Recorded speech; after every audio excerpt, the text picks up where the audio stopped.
Good afternoon. I'm so excited to be here today. My name is Nancy Sykes. I'm a member of United Way Suncoast and Women United of Manatee, Sarasota, and DeSoto counties. Thank you all for taking time out of your schedules to attend yet another Zoom meeting that most of you have been on probably all day. Just a quick second on background of Women United.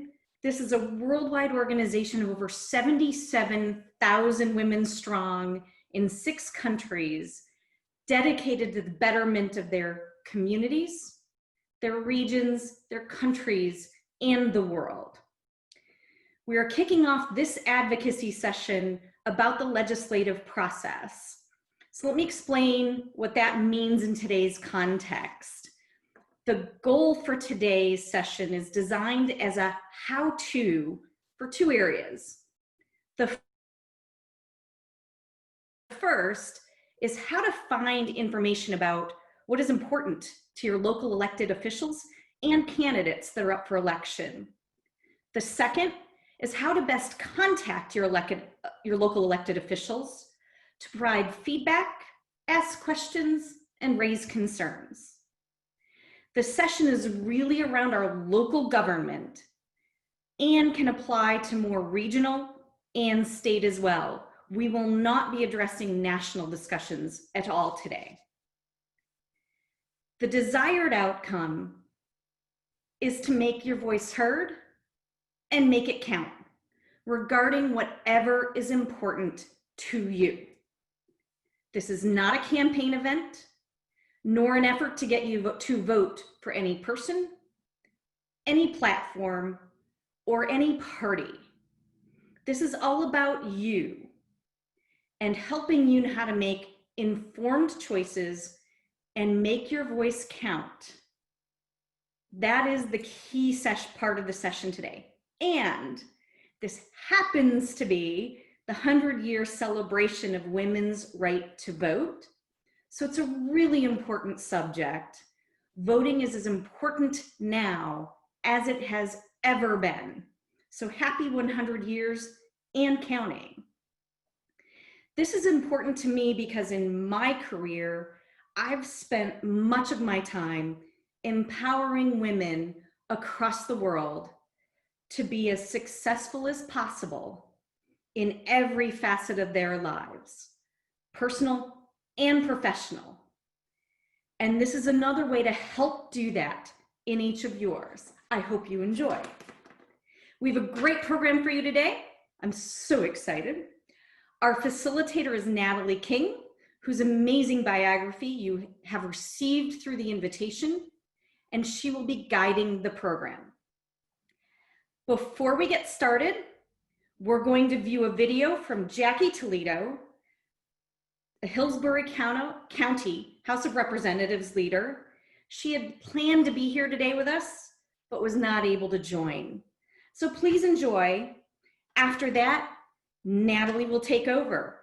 I thank you again for participating and hope you leave with some new knowledge and new contacts.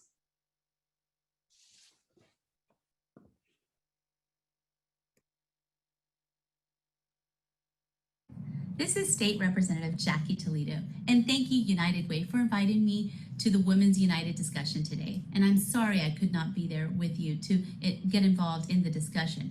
However, I wanted to make sure I said a few words on the importance of this organization and its efforts to improve the lives of women, children, and our community. Without your advocacy in bringing these issues to the forefront, we would not be able to move these issues forward. The programs in place, thanks to Women's United, will have impacts for generations to come, including increasing children's literacy rates, supporting small businesses operated by women, and mentoring our future leaders. Thank you for all you do and for the organizers of today's event. This is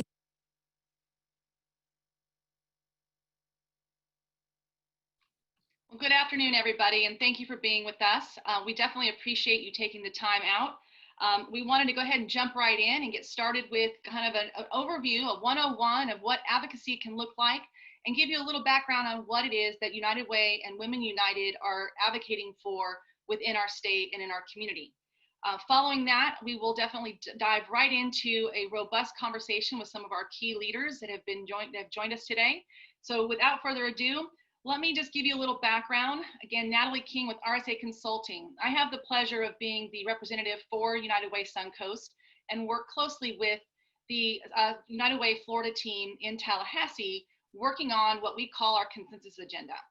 Every year, our teams across the state build out our consensus agenda around the issues that are most important to those that we are missioned to serve, that being our ALICE population. ALICE stands for Asset, Limited, Income, Constrained, Employed. And really, when we talk about the ALICE population, we're talking about those that are the working poor, that fall above the federal poverty line, but still struggle to afford those basic needs. And so it's important that we keep that frame as we talk about advocacy from the United Way perspective, and as we have built out our consensus agenda. The issues that we typically focus on that have the most direct impact on this population are financial stability, quality early learning, access to healthcare, because these are those things that at the end of the day are the challenges that these families are struggling to get access to. There's also other things like transportation and transit, food insecurity, access to employment. Currently, with the new environment that we find ourselves in with COVID, we are grappling with issues around eviction, mental health, and the like. And so the areas that we may or may not find ourselves working in from an advocacy standpoint are very broad. And so it is very important that we stay focused on the goal of really supporting our ALICE population. With that, I want to talk about what does it mean to be an advocate and start to talk through some of the rules of engagement and what is it that we need to be doing to take our passion, our interest, and our values and bring them forward to make a difference in our community and be a part of what Women United is doing. So with that, we are going to be joined later by some county commissioners, a great leader from our county our Chamber of Commerce. Unfortunately, our House of Representative member was not able to be with us. And we also have other organizations like our school boards and other entities that we definitely will be interfacing with on any of these issues. So as we're doing engagement and we are becoming an expert advocate, one of the things we have to be mindful of is what the landscape is and where the issues are going to lie. What does that engagement rule book look like? And it's not something that you will find in any one given place. There's a few things I want to share with you. For example, one of the things that's really great about Florida is that since 1900s or so, we've really had a focus on public records and having open public records. Over the years, we have progressed through into a position where we call sunshine. We operate here in the state of Florida and have had laws on the books since 1967 that focus on having open government for the citizens. And that way there's a basic right to access for information and to those meetings of boards of commissions, county commissions, and different government bodies. And so with that, kind of knowing what the rights are and what the rules are for the different boards and wherever your focus is going to be it a school board, a county commission, even if it's a city council, knowing how and what engagement could look like there. We're going to be providing a resource after this event that will have links to some of this information. So I'm not going to dive too deeply into it, but I wanted to put on your radar that it's very important to be aware of what the open laws are, sunshine laws are in our state. As well as there's also different ways of engagement that we have to be mindful of around what gift rules are. And so again, without going too deep into it, we all have to be mindful about the fact that engagement with an elected official, there are limits of what we can do, whether we're inviting them to a lunch, we're inviting them to play golf with us, whether we're going to buy them dinner. There are different rules and regulations at each level of government that we're going to want to make sure that we become familiarized with as we do engagement. But I'm going to stop there. I just wanted to put that on your radar, and then we'll move on to kind of what does engagement look like at each level. And then we will talk to our panelists specifically and get from them firsthand what they believe is what is going to be a successful and effective strategy for engagement. So first and foremost, issues that are important to you is going to be what's going to drive what you want to engage on. Mostly, we're going to find that there's going to be issues that affect our families. There's going to be issues that affect our work or our business, our community. And it can be anything from what's happening in our school district, in our schools for our children and our students, to issues for our transportation, our roads, congestion, things that are going to impact our ability to move around our community. It could be issues of land use and how different parcels of land are being utilized in our community and how it affects our property values.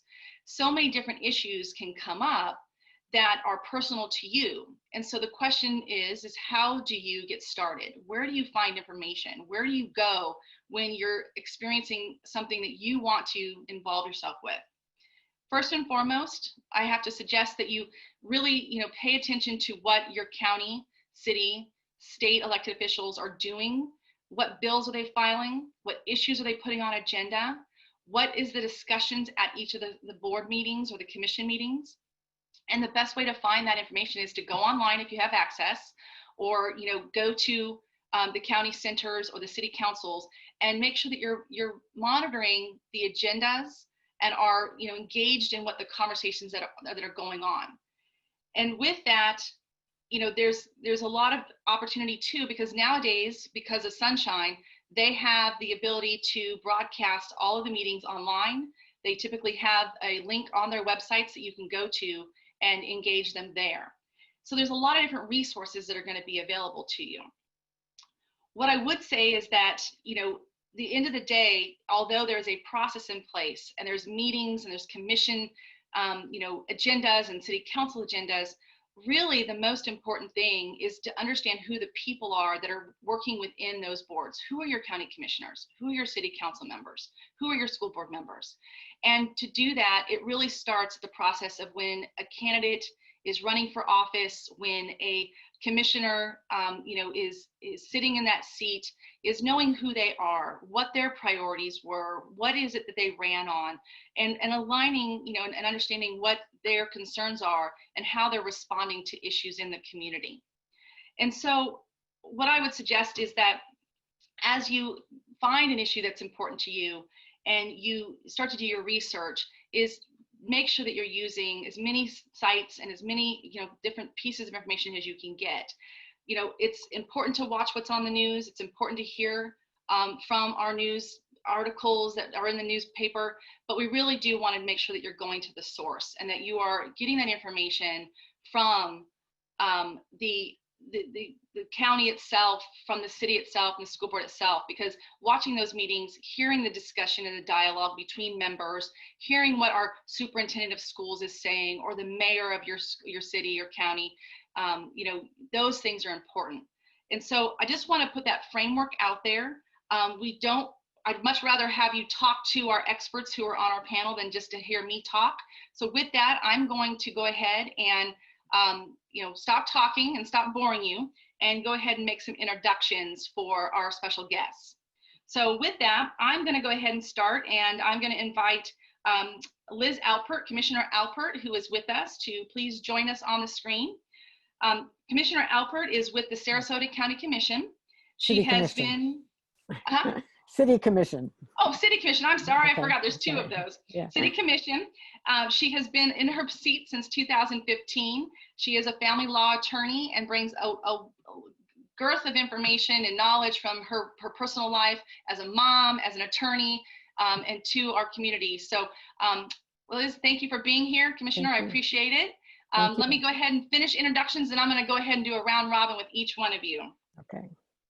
Our next commissioner is County Commission Reggie Bellamy from Manatee County. And Commissioner Bellamy has actually been in office since 2018. He has a long resume as an educator, has done much to advance and engage our youth in our community. He's also a veteran and has served our country. So thank you for your service, both as a commissioner as well as a veteran. Thank you, sir. Appreciate you being here. Welcome. And our third panelist today is Jackie Dziezelski with the Manatee Chamber, our CEO. And I do have to give a shout out because you personally admit to being a California Valley girl. And I too am a California Valley girl. I've been here 16 years. So welcome. Thank you. I love the kindred spirit. And so with no further ado, let me go ahead and kick off the first question. And Commissioner Bellamy, I'm going to kick it to you and ask you, if you will, let us know, why is it that you found yourself in a position, an elected position? How did you get here? Why did you do it? And what does it mean today for you to be in this seat that you have? Oh, wow. I often ask myself those questions, to be honest with you. However, once I graduated, I came back to Manatee County, and there was a numerous amount of individuals in the community, you know, asking for me to get involved with different parts of the leadership within the county, and I was a little reluctant because I just transitioned out of college, and there are some other things that I wanted to focus on, which was basketball, obviously. So I just kept, you know, listening and learning and things that were going on around within the community. I'm not necessarily striving to be a politician, but striving to impact the community and be the best individual that I can be. I had no idea I would be where I am right now. Basketball has really allowed me to be a part of a lot of different things, not just within the county, but across the country, working camps and learning and meeting different people. Back once in Manatee County to have the opportunity to run for a local position, it was a little overwhelming at first. However, your team is very important, but I didn't really have a team. I did not want to divide the community. I did not want to have a lot of the way politics are going right now, to be a part of that and to be a part of me and what I stood for. So what I did is walk within a lot of prayer, to be honest with you. And I had very few people that I allowed in my close circle, and all my guidance came from maybe one or two people, to be honest with you. With the more than anything, a lot of prayer. But I never thought I would be where I am. If this is a direction the individual wants to go, obviously the research and the things that are going on within their community and identifying what their particular focus and emphasis would be very, very important for them to have that information and have that data to support their stride. Right now, being a commissioner for 2 years with the current political climate, we all know that we have to make sure we understand the importance of character and the things that we believe in. So if an individual is interested in impacting the community or being a leader, regardless of what capacity they want to serve, that character component, in my opinion, is very, very important. However, I never thought that I would be where I am right now.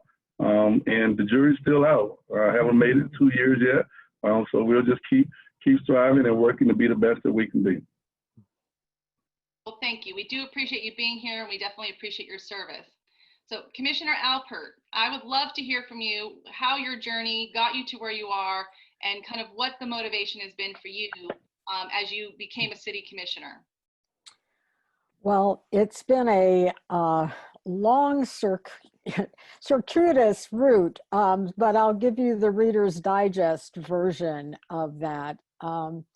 I grew up in the era when, as a woman, you thought the only options you had were a teacher and a nurse, neither of which appealed to me as a career. And I was the oldest of 8 children. So I think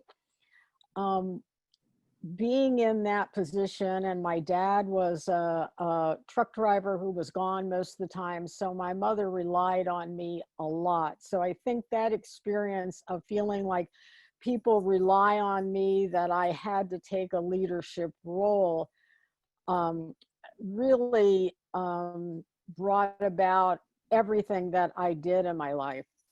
So I couldn't go to college, because my parents couldn't afford it when I got out of high school. So I started working and going to school part-time. I ended up raising 3 daughters. Took me 20 years to get my BA degree, but I never gave up. I just kept taking a few classes here and there until I finally got it. And then at age 54, I was given the opportunity to go to law school. So I took that. And so I've been practicing law since I was 57.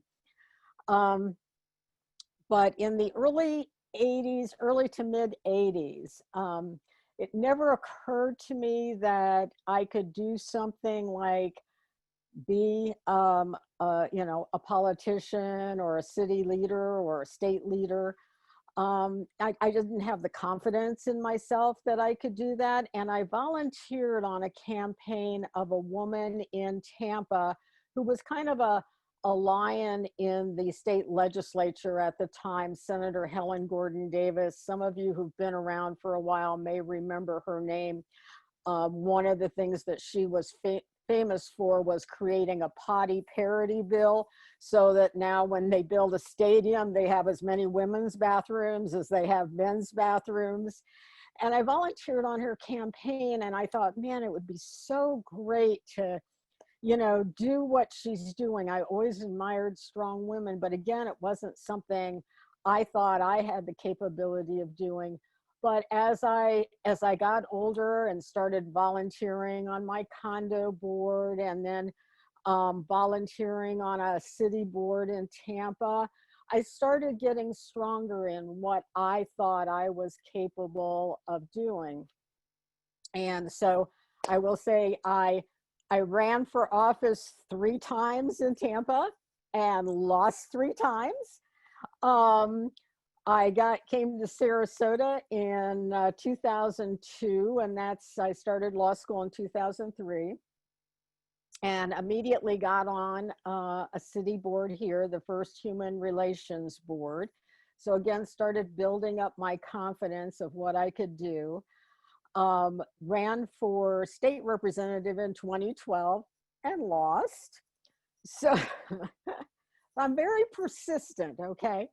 And then, I got on the Civil Service Human Relations Board, and then this opportunity came for me to run for the City Commission in 2015. And finally, the sun, the moon, and the stars kind of came together, and I finally managed to get there. Took a long, long time. It was a long time dream to be an attorney and to do this. And so I feel very honored that before I died, I got a chance to realize this goal, and it is a perfect fit for me. I love what I'm doing, and I love making a difference in my community.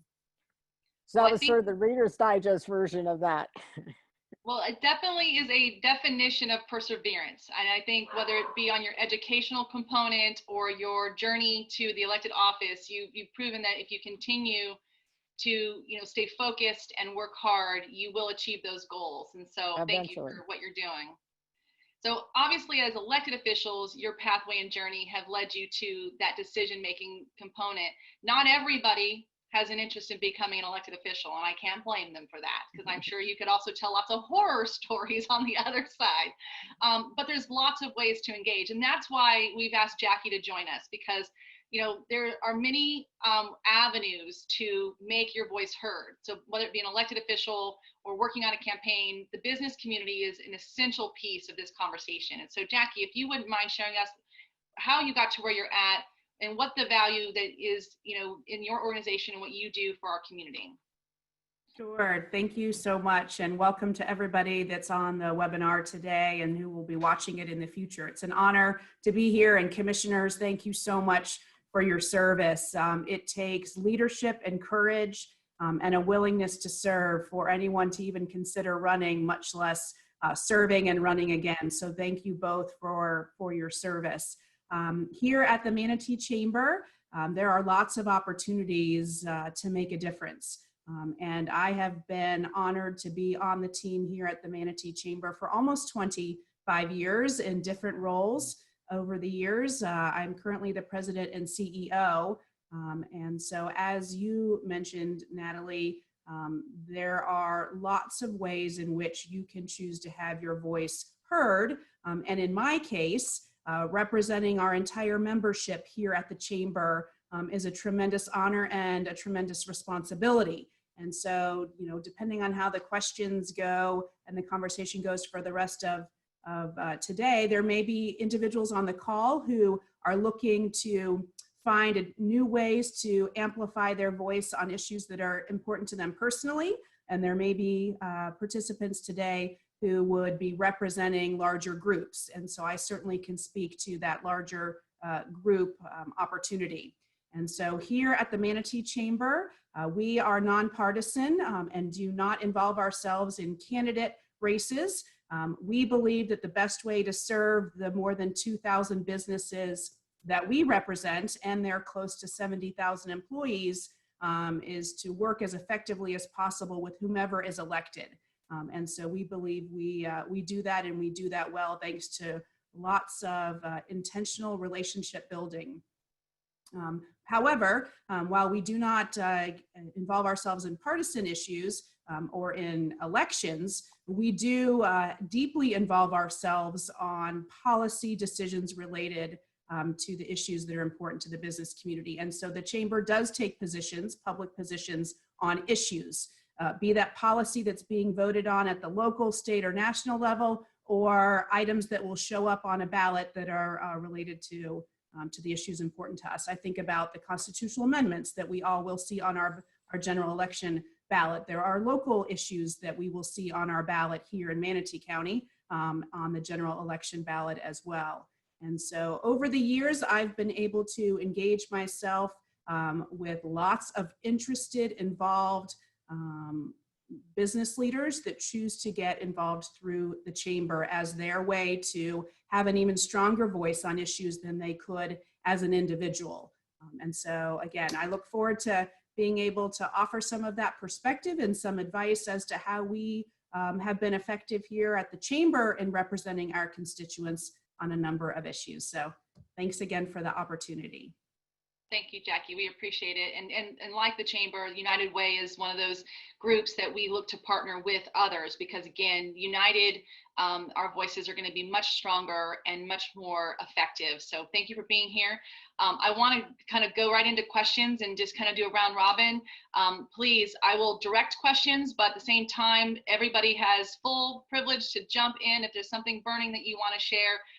The purpose of this conversation really is just to help those that are interested in becoming more engaged figure out how to do that and make them more comfortable in doing so. And so you, as being on the front lines of this conversation, you know, we want to get from you the best practices, the do's and don'ts, and just figuring out what it really feels like and looks like to do the advocacy. So I'm going to throw this question out. Reggie, let me start with you again, and then I'll bounce around. But, you know, one of the things that you've been elected twice now, and so you've seen lots of different approaches to advocacy. Once? Oh, I thought you were twice. Okay.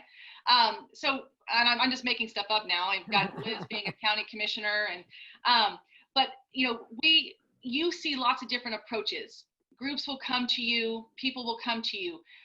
Give us a story about what good advocacy looks like, and give us a story about what bad advocacy looks like. What are the do's and don'ts of somebody when they want to come talk to you? What advice can you give us? Well, individuals reaching out to talk, that's common. That's within our everyday.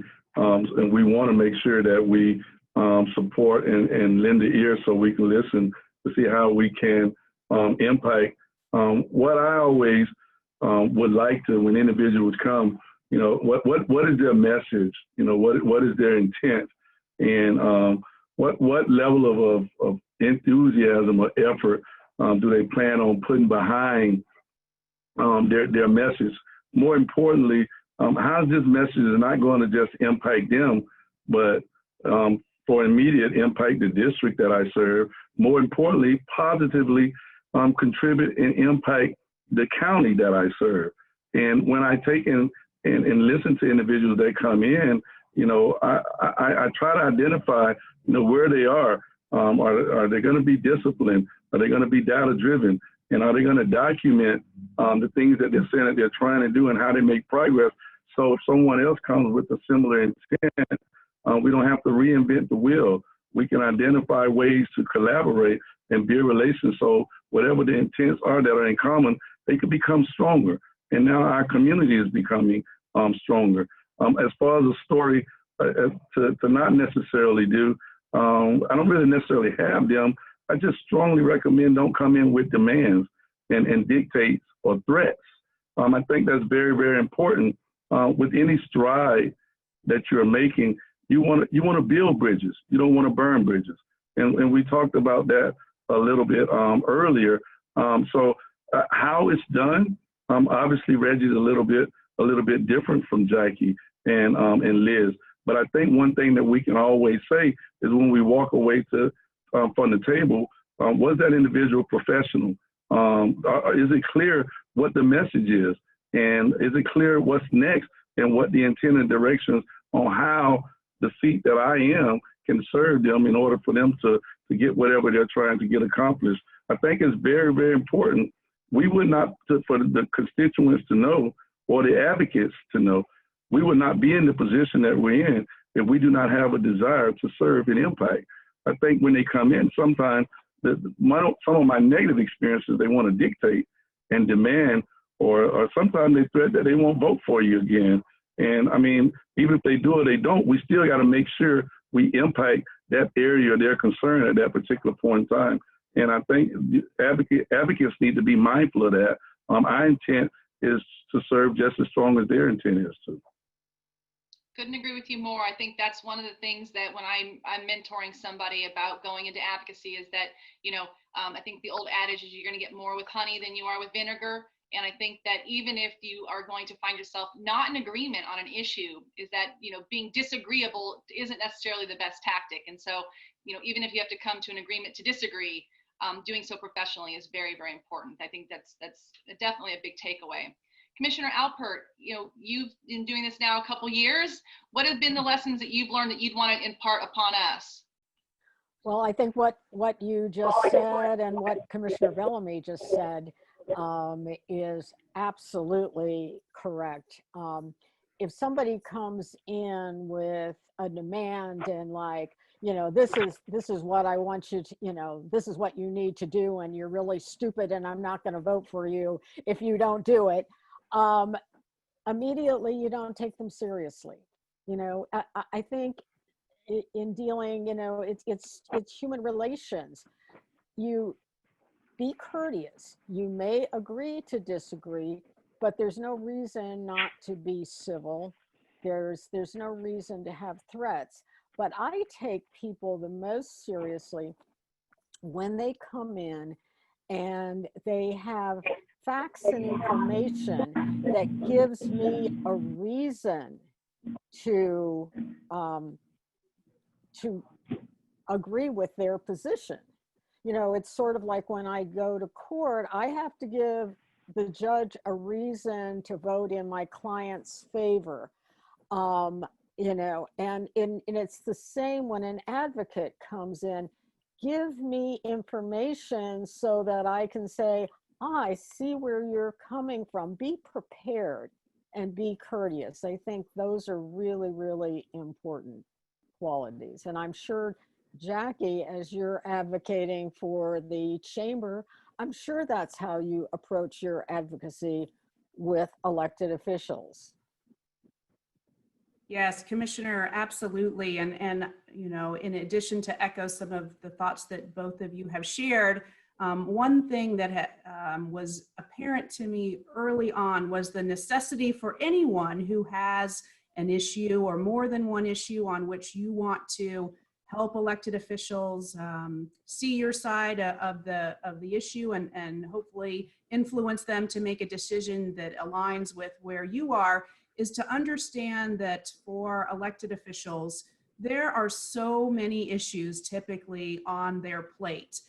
They're coming from, at some point, the private sector, most likely, with their experience and perspective that has convinced their constituents to elect them, but they don't walk into office typically on the first day being an expert on every issue that's going to be brought before their governing body. I mean, commissioners, I think about, you know, natural resources, transportation, your own internal agencies working operations, and the decisions that you're asked to set policy on. There's a lot of education you need to do yourselves. And so it's always to the benefit of the community to help you become educated on those issues, even if you're not going to, at the end of the day, agree or exactly align with the chamber's perspective, let's say. We would never hesitate to share what we believe the history on an issue is, or perspectives that need to be considered, that are unintended consequences to issues, because you can't possibly be the master on every topic that comes to you. And so that is something that I keep in the back of my mind always when speaking with elected officials, is not to make assumptions that anyone, including myself, is an expert on everything that's happened related to something that's important to our organization. I also would say that some of our most important relationships and opportunities, in addition to those with the elected officials, are the agency or governmental body staff.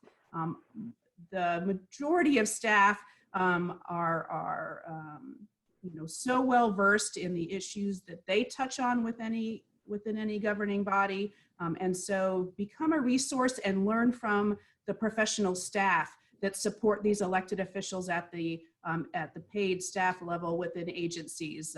They can give you tremendous perspective on history related to issues, on where their own professional recommendations might lie as they look to be a resource to elected officials that are setting policy as well. So don't forget the staff. And then certainly whether the end result aligns with where your perspective is or your position is or not, is to, you know, certainly show your gratitude to the folks with whom you're advocating for their consideration, right? Like, at the end of the day, we're never going to get 100% of what we have on our agenda accomplished in any given year, nor is anyone. But to recognize the time and respect that an elected official or a staff member gives to you is so important. And I know everyone on the call would handle themselves that way, but those are maybe 3 different reminders that I would have as we're talking about this.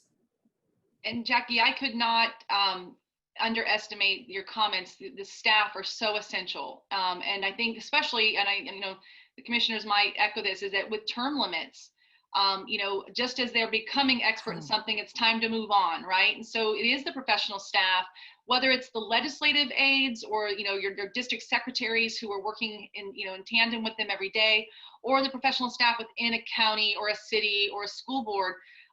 You know, those are the folks who become expert. And so if you guys can expand upon how you use staff to do your job. Yes, sir. Commissioner Bellamy. Yes, one thing that I always do is start out a conversation with staff at a high level of thanks and consideration, because they are the experts, regardless of what department that I'm speaking to at that particular point in time. Again, we're talking about building bridges, and the best thing, in my opinion, the best way to build a bridge is to encourage and to support staff and ask them what are their thoughts. It's quite so often we hear from individuals that do not want to trust staff. The unfortunate thing is I haven't even been a county commissioner for 2 years yet. I'd rather trust staff than trust the learning curve that I'm on now as a county commissioner. And I think a lot of times when we have these topics and things that come up, some of the constituents really want to go in and attack the staff, and they don't know what they're doing. And if you want to be an advocate, you want to build bridges. You want to make sure that you maintain that level of professionalism, because that staff may be able to give you some information to help whatever your cause is become a little bit more stronger. So I just want to touch on the point of making sure it's important to support the staff, encourage them. But when you're talking about advocating for a cause, the staff are the experts. Now, there's some things that can be looked at from different interpretations and things of that nature right there, and we all respect that. But if the individuals have a level of education in that field or that industry and a level of experience in that field or in that industry, I think that gives them those credentials that are needed in order for them to communicate effectively and efficient for that particular industry or case. So my approach is always to what did the staff say? How do we listen to staff and refer back to the policy and the procedures to assure that we're making the best step forward that we possibly can. But if you go into advocate, make sure you build those bridges. That's important. Well, I find staff extremely important. We've got about 800 employees in the city of Sarasota. I couldn't possibly know the nitty-gritty details of everything they do. So quite often, not only do I consult staff on, the issues that are coming up, if I have questions, they're the ones that are expert. They give me their perspective of how they got to where they are.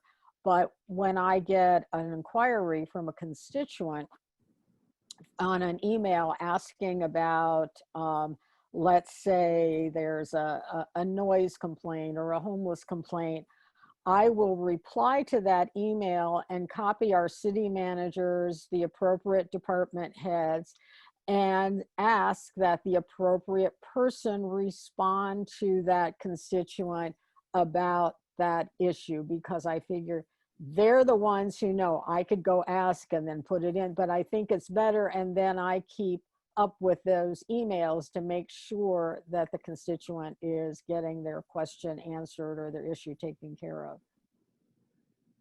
Thank you. Very, very important information for us to have. And, really, many times too, logistically, we start with staff. So if we want an appointment with our county commissioner or city commissioner or our school board member, we're going to contact their local district office and we're going to talk to their scheduler.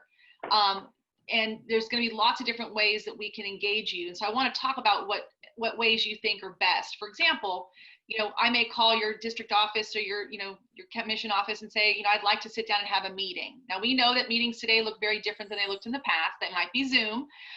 Or I might want to invite you to an event or out for a tour. Or, there's very many ways that we can engage you.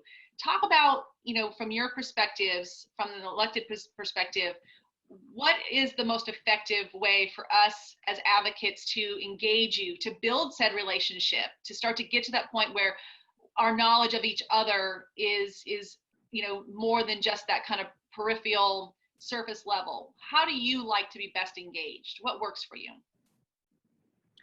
It depends on what you're engaging about. If you just have some issue that you need to have resolved, there's something wrong with the sidewalks in front of your house, an email to me will take.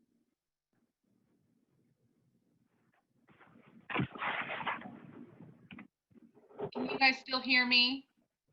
We can. I think she dropped for a moment. I think we've lost her. So we will work to get her back on. But in the meantime, we're going to punt to Commissioner Bellamy. Right. And I'm just trying to quickly recall as far as the best way that I would like for individuals to communicate with me, obviously, is through, setting up that meeting, and that's that face-to-face. I mean, nowadays, a lot of people are not meeting because of the pandemic. With things being normal, I'm having meetings, but we're emphasizing on, with face coverings and things of that nature. The introduction is very, very important. So we can have that soft conversation to hear what the topic or what the concern is, and then it identifies, what role I can play and what role they're going to play in order for us to move forward.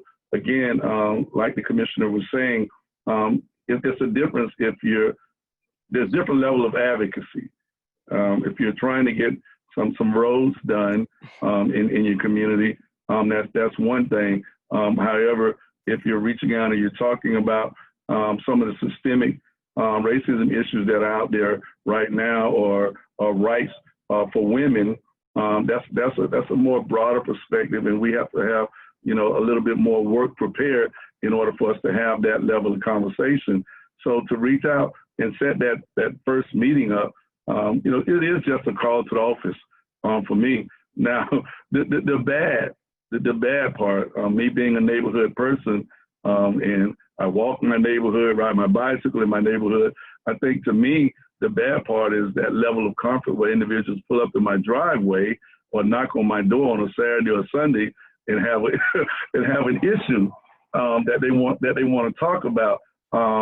Fortunately and unfortunately, I'm not going to tell them no. I put a card on them. I have a card that I keep in my truck that I write down information. But that's the bad way, in my opinion, is to take and, you know, at someone's home or, you know, when they're doing their personal time and things like that. A phone call and set up a meeting, an email, and some of the meetings are set up through Zoom. But the other phase of that is, you know, is to make sure we do that follow-up and we keep those communication lines open. And again, you know, build those relationships so you can continue to make a difference in whatever their efforts are. And you never know how the advocate could help your efforts and what you're trying to get accomplished. Together we stand. So that's the way I look at it. Thank you. And Commissioner Alpert, we're glad to see you back. Yeah, I forgot to plug in my computer. So that's the first time that that's happened to me. Usually I'm really good about making sure it's plugged in. So I apologize. Well, Commissioner Bellamy did his best to channel you and finish the answer for you. Is there anything you wanted to, I think he did a darn good job. He saw where you were going with it. Is there anything you wanted to add further on that? No, I think what he was saying was what I was going to say next is, you know, for the building the relationship kind of advocacy, making an appointment and coming in when we're having in-person appointments, as you said, now it would be by phone or Zoom, where you can actually sit down and maybe look at documents or whatever, you know, you need to do to really talk about the issue so that you can establish an ongoing relationship. Thank you. And Jackie, I want to kind of take this question and shift it to the perspective of, as you're coalescing your business membership, you know, the in-person meeting, the Zoom meeting, that outreach component, there's many tools in the toolbox. And I know that as a chamber, as many associations do, you know, that engagement and how you get your membership to use the tools in the toolbox, you know, speak to that a little bit about, you know, when there's an issue, how do you come together and how do you make that outreach to the members that you're trying to influence? Sure, you know, and really it's as we've said, we use a lot of different methods to be able to do that.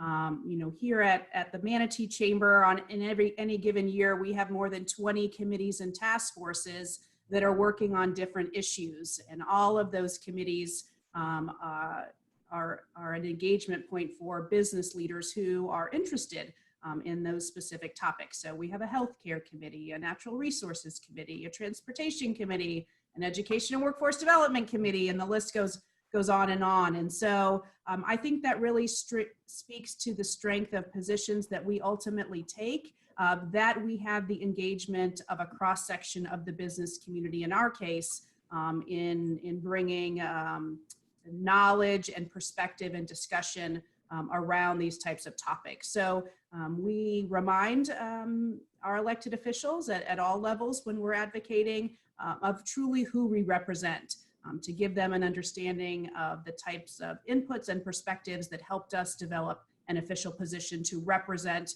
the business community here in Manatee County. So there are times, depending, as all of us have mentioned, on the relationships that any one of our members or our staff members or our board members have, when it would be a phone call that's appropriate, just a quick, you know, check-in and giving an update on information. I think about, you know, often you lump advocacy into this one bucket and think that it's okay, you do this and it carries through to all types and levels of advocacy, but it really doesn't. When I think about the ways that we advocate at the local level with city councils, county commissions, the school district, it's a different game plan than advocating to our elected officials at the state level, who are limited to a very short window of time in which decisions are made in Tallahassee in the committee weeks leading up to the session and then during the session.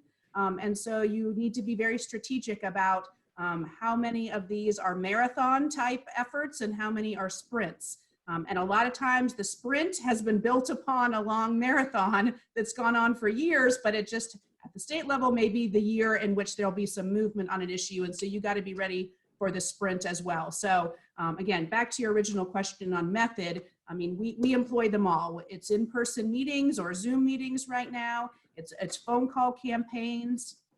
It's email communication. It's we still send old-fashioned letters as well on a number of topics and issues. And so where we are very careful is around social media. And so we don't employ social media to speak directly to our elected officials for a number of reasons.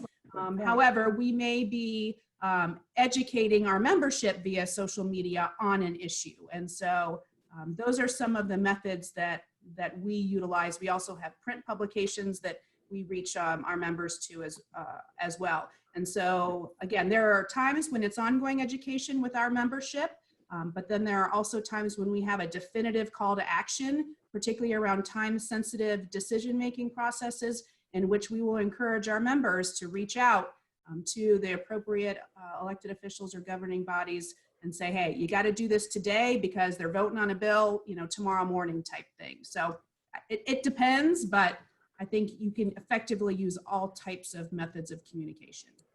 Well, can I speak to that social media aspect of that? Because, you know, I will frequently get somebody who will tag me in a post because they've said, you know, well, what about this, Liz Alpert, you know? And what they don't realize is because of the Sunshine Law, if I respond on social media, on Facebook, on Twitter, I'm responsible for making sure that public record is kept.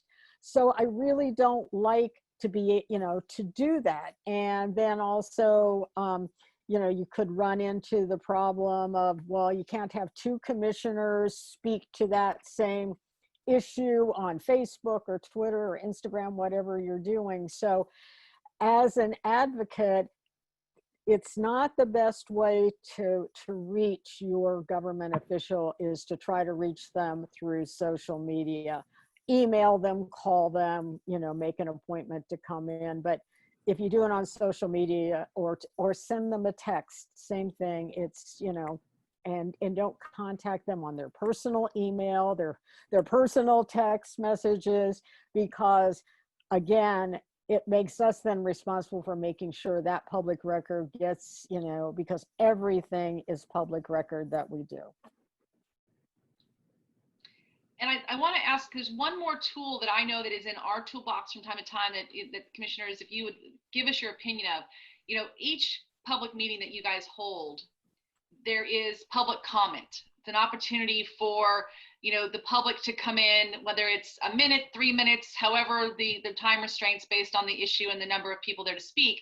What are your thoughts about the use of that public comment? And I will preface it with this. I give my clients the advice that if the first time a commissioner is hearing from you is when you stand at the podium during a county commission meeting or a city commission meeting, you've probably missed the mark, because the conversations need to be happening, you know, in those sit down meetings and those kind of things. But I do think that being able to have a voice during a meeting is important. But what are your thoughts? How effective are those public testimonies on an issue that you're dealing with typically? Well, I think they're, you know, yeah, go ahead, Reggie. Ladies first. Okay.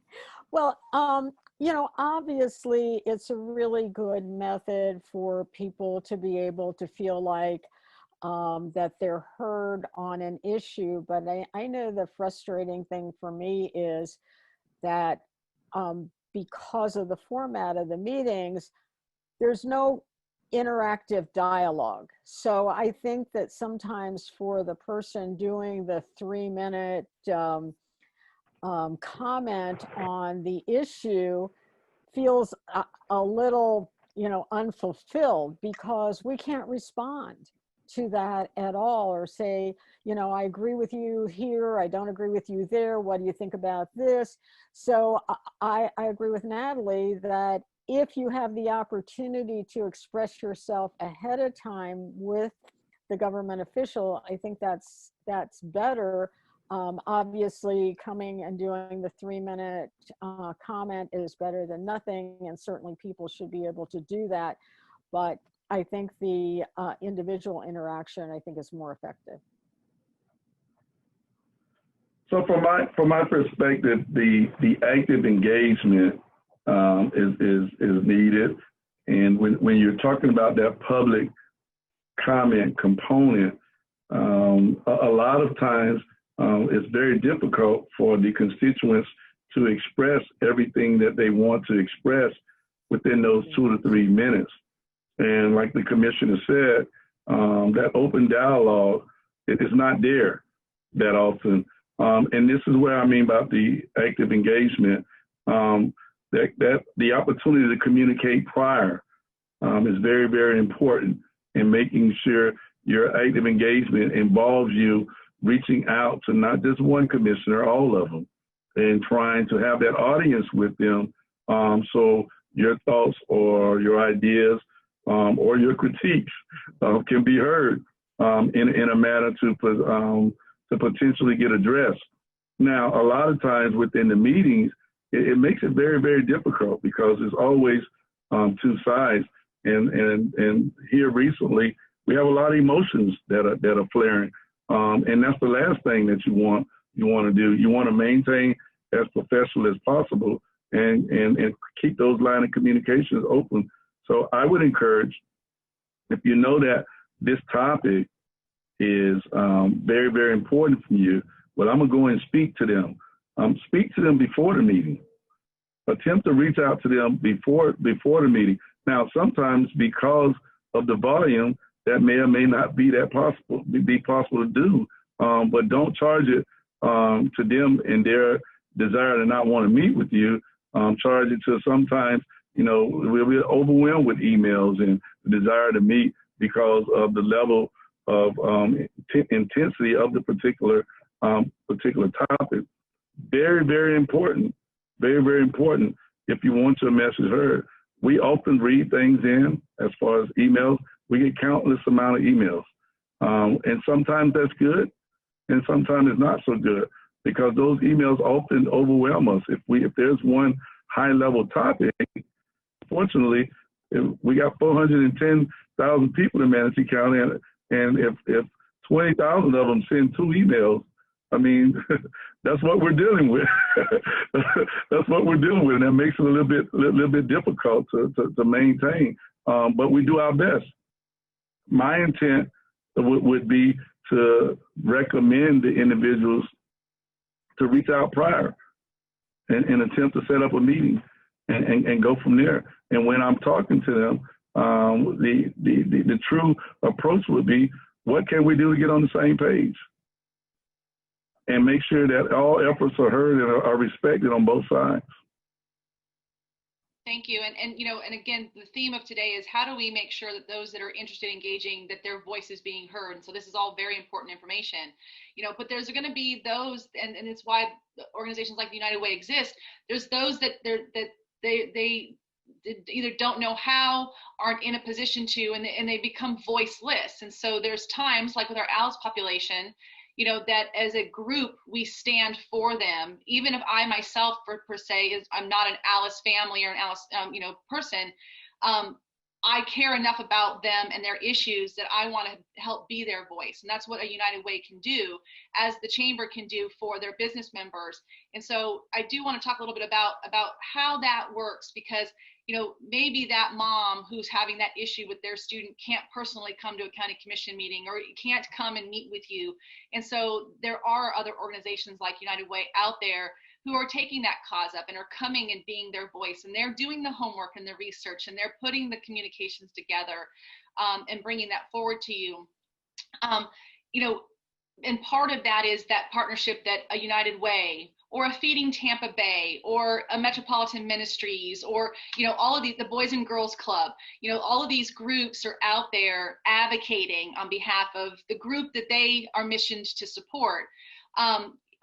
Share with me a little bit about how you see those organizations, including the United Way, as being a part of the advocacy and the influence that you turn to. Because the next question I'm going to ask is about, where do you get your information? Where do you turn to for resources, when an issue comes up? But speak a little bit, if you don't mind, to, those groups and those organizations that are out there being the voice for the voiceless. Well, first, I would say thank you to those groups for their stride to bridge that gap, to be the voice for the voiceless. And that work is never done, and quite often never appreciated, to be quite blunt with you. So I would first say thanks. However, the opportunity to educate and to inform the Alice families of the resources that are available. Sometimes that's very difficult. Sometimes that's very, very difficult, because remember, the Alice family, they don't work and come home and have a regular dinner. They work and then they go to another job and have a microwave dinner or something in that level right there. So I think it's very, very important for those resources like United Way, that does a great job. I'm the executive director of the Permanent Youth Center, but I'm an alumni of the Boys and Girls Club. I'm an alumni of the Boys and Girls Club, who taught us, leadership skills and community engagement and involvement skills. And that's what those particular resources are out there for. Now, how do you bridge that gap? I think there's two parts. I think the entity have a responsibility, and they market themselves and they make themselves available. But I also think the individual that needs the help or the support has a level of responsibility to bridge that gap, or take the step also to get as much information as they possibly can. And if they don't know the information, ask. And there are resources out there where the entities will actually lead you to the correct entity, so you can get the support that you really, really need. And in my opinion, nothing against Sarasota, that's what makes Manatee County so great, because we have those different entities out there that are willing to take and recommend or refer you to the appropriate entity, so you can get the level of service that you need. So it's two parts of it. I'm sure the agencies themselves market themselves, and they have these different events where they're identifying their level of impact, all right? But the individual that needs the help, but sometimes you're dealing with pride, or you're dealing with depression, where it's difficult. I'm in a rut now. Who do I talk to? And I've always received a warm response when you deal with the United Way, when you deal with the Boys and Girls Club, and when you deal with Turning Points, the different entities that are out there to serve on a day in and day out basis. So identifying the resources and making that connectivity is twofold, in my opinion. And I think both sides will have to do their part. And that's how you get the success stories. That's how you get the success stories, where both sides are working for a common cause to make an impact and to make someone's life a little bit better. Yeah, I'm going to concur with that. As yes, you have to reach out to the entities who know what's going on for the people who, as he said, can't really speak for themselves, or don't have the time. They can speak for themselves, but they don't really have the time to be devoting to do that. So that's what I do. One question that we want to make sure we answer for those that are watching is, where do they go for information? Where do they stay abreast? Again, we can debate the merits of the traditional newspapers and prints and TV and social media. I mean, if we're getting all your news from Facebook, you might have a little bit of a problem, but that's a debate for another day. But from your perspectives, where do you find the most informational, quality, reliable, dependable? Where do you go to get your source of information generally, so that we can add those to our lists? What do you trust the most? And who wants to go first?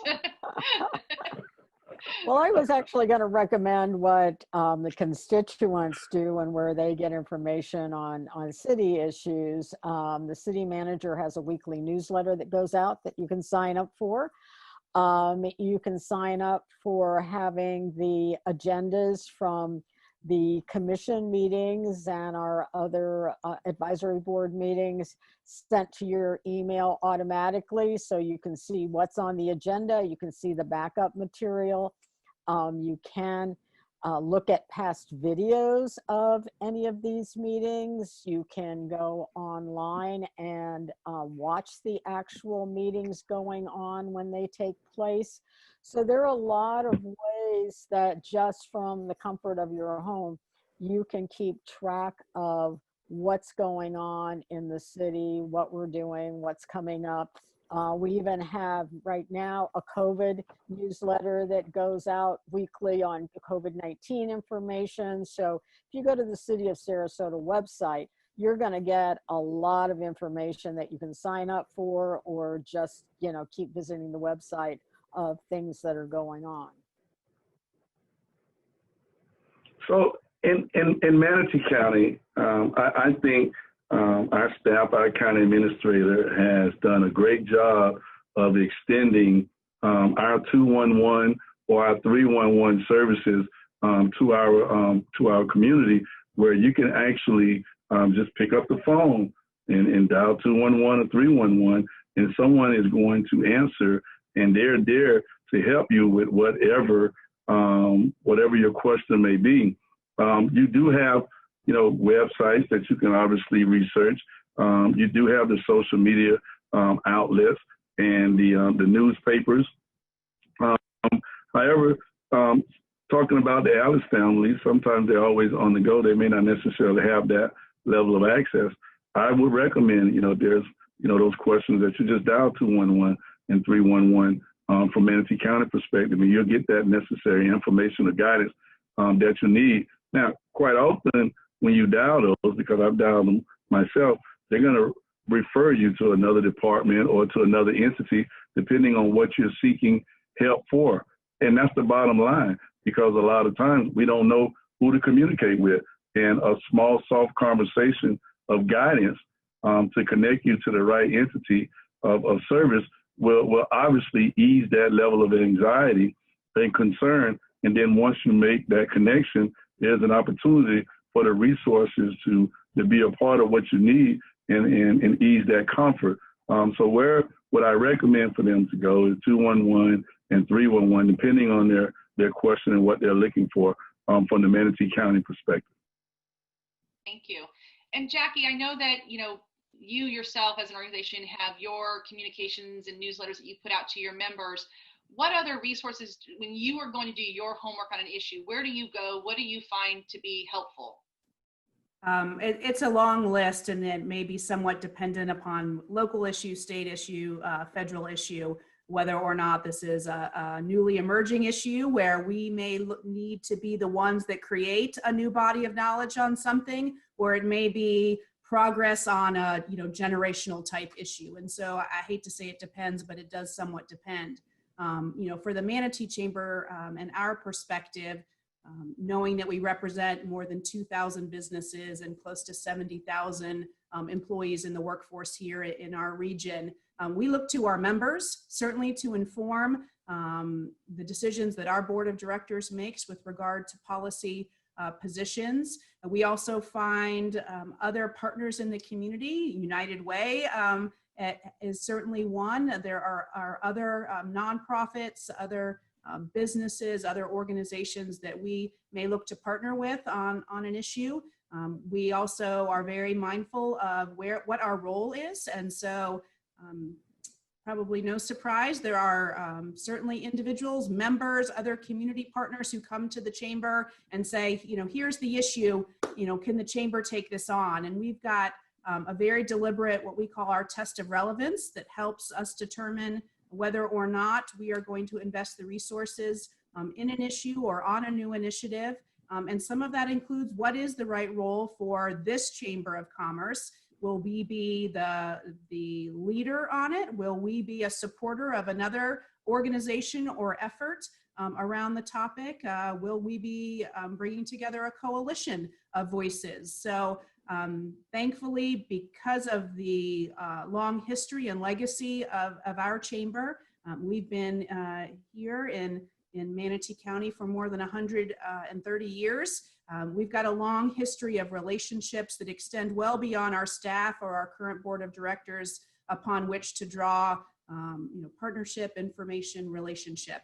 We also rely on the Florida Chamber of Commerce on a number of issues too, to allow them to give us advice on some of the nuts and bolts day to day of what's going on in Tallahassee, since that's where they are. But we are independent, meaning the Manatee Chamber is not beholden to a position that the Florida Chamber has, nor that the U.S. Chamber has. But on certain issues, we absolutely rely on their knowledge and expertise and boots on the ground to help inform some of the research that we do. Thank you. That's very helpful. And you're right. It really depends on the situation. There are so many different channels, but I definitely agree with the commissioners. Go to the source. Go directly to where the information is coming from. I think that's going to be your most direct and best way to find out what is really being said and done. So thank you for that. We're going to be coming up against our time before we do our closing. I think the last piece I want to just touch on is, and again, this is not a session about politics. It's not a session about party. It's all nonpartisan. But I think that all of us do have a voice, and that is in the voting box. And again, reemphasizing that for us women, we're celebrating our 100th year of the right to vote. And so, if you do nothing but vote, you have exercised your vote. So whether you want to go and meet with Commissioner Bellamy in his office and let him know how disappointed you are in X, Y, or Z, or go and tell him how wonderful he is, or you want to go to a commission meeting and testify or send the emails, if you do nothing else, we need you to vote. And so I just want to reflect on that and close our conversation out with that, because none of us would have the community we wanted if we weren't making that investment. And I know that both for the commissioners, you wouldn't be where you're at if people didn't vote for you. So any final thoughts on the importance of your voice and the vote and what's coming up in November? I think you can't overemphasize the importance of voting. And I know Commissioner Bellamy and I share the fact that, women didn't get the right to vote when the country was formed. African-American men, African-American women didn't get the right to vote. African-American women didn't get the right to vote 100 years ago. It's been much more recent than that. And people fought very hard to give us the right to vote. And I think you have to take that seriously. You have to honor that. And if you want your rights as a citizen, I think your responsibility as a citizen is to get knowledgeable about the issues, the candidates, and go out and vote. Whether you think it matters or not, it does matter, and it's up to you. So I think it's an extremely important thing for people to make sure they vote and get their voice heard. I think it's very important for society to understand the sacrifices that have taken place in order for us to get where we are right now to this day. Here we are with United Way Suncoast and the Women's United Group celebrating 100 years of women's right to vote. And we all know the importance of voting. I think it's important to understand that that gives the voter the opportunity to have a voice.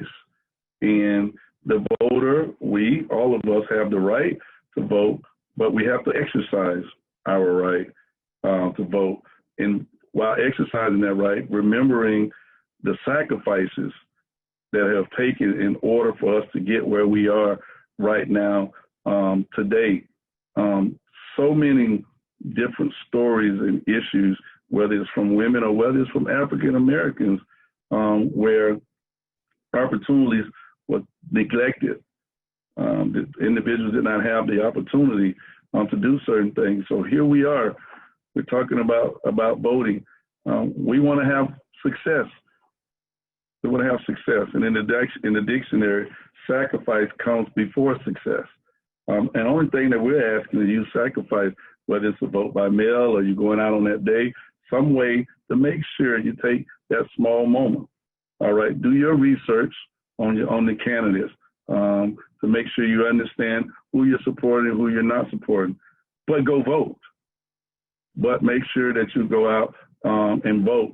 And we want to make sure that all the sacrifices that have taken, we want to make sure that the celebration of the 100 years of women's right to vote is not in vain. We want to make sure that individuals go out and exercise their right to vote. Thank you. And Jackie, any last words for parting before we do our closing? Well, on that issue in particular, Natalie, I would just add, spend some time educating yourself ahead of time of what will be on the ballot. I think about this year and a general election year when there will be choices to be made at every level of government for most voters. So there are school board races, there are county commission races, there's mayor races, there's state races, and there's certainly federal races that will impact who represents us in DC. But additionally, this year, I hope everyone on the call knows that there are 6 constitutional amendments for Florida's Constitution that will be on the ballot. And we, those of us that are, typically engaged on these issues, the small narrative that is included as the official ballot language often does not tell the whole story. And so preparing yourself, looking at the sample ballot that's available to you from your supervisor of elections office so that you are able to adequately research those issues. I know in Manatee County, there's also a millage vote as well on an issue. So take your time, do your research, and then certainly investigate the ways that you could vote so that you leave enough time to be able to exercise that right. Thank you. All very important. And thanks to a reminder from Bronwyn, and make sure that you're doing your census and that everyone you know is doing your census as well. Very, very important to assure that the resources are coming back to our state to meet the needs of our communities. So with that, I really do appreciate the amount of time and investment of your energy into this conversation. It is very meaningful to us. Hopefully you took something little away from it from us.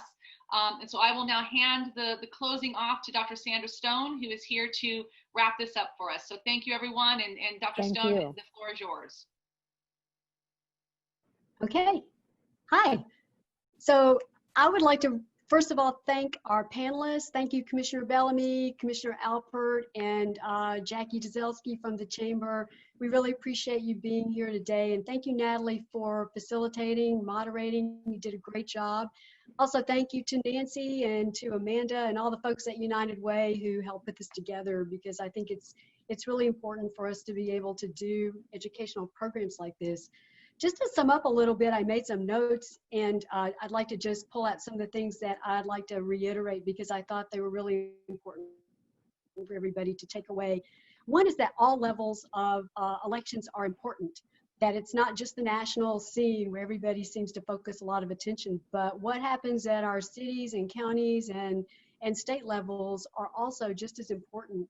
And I want to just say a good resource to find out more about the issues and the candidates sometimes is the League of Women Voters. If you're not familiar with them, they do a lot of homework up to elections, trying to be sure everybody has a lot of information and can make an informed decision. I thought it was important when all of you talked about doing your homework, and that if you want to be an advocate, it's important to look at all different sides of the issues, try to understand what is really at the root of the problem, what's going on and what can be done to help, and not just look at one side and go on opinion, but also to gather data and gather facts and gather information so that you can be an informed advocate, whatever your position is. I like the theme of perseverance, not only just for running for office, but for sticking up for a cause or whatever it is you're advocating for. Is, I think Jackie was saying, you can't always get through the first time, so sometimes it takes a marathon run to be able to get an outcome, but it's important to not give up. So I thought it was important also to say that you don't have to be in an elected position in order to make a difference and have an impact, that all of us have an opportunity through voting, through our advocacy efforts, through being part of a larger organization to make a difference. So a few things for people who want to be advocates that I took away from trying to make a connection with elected officials. One is just being very clear about what you want to do. What is your intent? What do you expect as an outcome? What are you advocating for and on whose behalf, so that you don't go in there and just bumble around, but you're very clear. But also that you be professional, that you be informed, that you present facts and data, that you don't go in and try to demand or dictate or threaten people. That doesn't get you anywhere. That it's really important to maintain professionalism and be respectful. That it's important to encourage and even present ideas about ways that people can collaborate or coordinate or work better together to build bridges to solve some of the problems that we're trying to address. I thought it was really interesting that you all talked about, and I think this is my experience as well, it's important to get to know the professional staff. They can be a great resource. They can be a lot of help for you. Often they're very stable, even though the people in the positions may change and turn over, that those are the folks who have a history. They have a knowledge of how the system works, and they can help you get through to people. They can help you get information, and they can be a good liaison between the advocacy group or the individual and the elected official. I thought it was really important to thank the officials when you do spend time with them. They are taking time out of a very busy schedule, and it's important to be grateful to them for taking the time and being willing to listen. All of them don't. So when someone does, it's really important to let them know how much you appreciate that. I thought some of the things about how to engage were important. I thought it was really important. You all talked about how important that personal connection is, that just sending an email is okay, but not as good as asking for a personal meeting and being able to sit down and have a personal conversation. And I know it's a little challenging right now, but it's still important to make that personal touch. Also, to be clear that there are different kinds of advocacy, that you can advocate for a specific thing that you want to have done, or you can go in and have a bigger issue in mind. But again, be clear what you're going in there for and what you would like an outcome to be. I thought it was important, people talked about that as an advocate, to make yourself or the organization that you represent a resource for the elected official, and not just make it one-sided, not that you're just going in wanting something from them, but also that you can have something to offer as well, and you can help provide information. You can be a go-to resource. You can be one of those entities in the community that can help pull people together, that can leverage resources and try to coordinate and collaborate and help solve problems, and not that you just want somebody else to do it for you. And I thought it was important to talk about how organizations like the Chamber and like the United Way do play an important part in speaking up for people who can't individually come and speak for themselves, and who can take that leadership role in trying to pull together resources and try to be at the table and be part of the solution to the problems for a large group of people that they represent. So I also just think, again, I'd like to reiterate that it's important. Everybody can advocate in small ways. You don't have to be out there marching. You don't have to go to all the commissioners' meetings. You don't have to do all those things, but you can do small things and they still make a difference. Particularly voting makes a difference, even though it may seem like it's a very small thing. Even that can make a difference. So all those things I thought were important takeaways for me. And I think, again, I'd just like to reiterate the importance of organizations like the United Way, who do have as their mission to provide leadership and to try to help solve problems and create lasting change in the community by mobilizing people and advocates and resources. And so if you would like more information about the United Way, or you would like more information about Women United, you can contact me or contact people at the United Way. As Nancy said in the beginning, Women United is the leadership program, the women's leadership program of United Way, with over 80,000 members internationally. We're well represented here in the Suncoast area, which is Manatee, Sarasota, DeSoto, Hillsborough, and Pinellas counties. And I'm honored to chair the group that comprises Manatee and Sarasota. And we would love to get more involved if there's some way that we can be of help to those of you who are in elected positions, or Jackie on the chamber. I personally got involved in United Way because I believe in the mission. I believe in pulling people together in a way that can be helpful and that can be part of the solution. I've been involved with United Way as a board member, a volunteer, and now as chair of this Women's United group.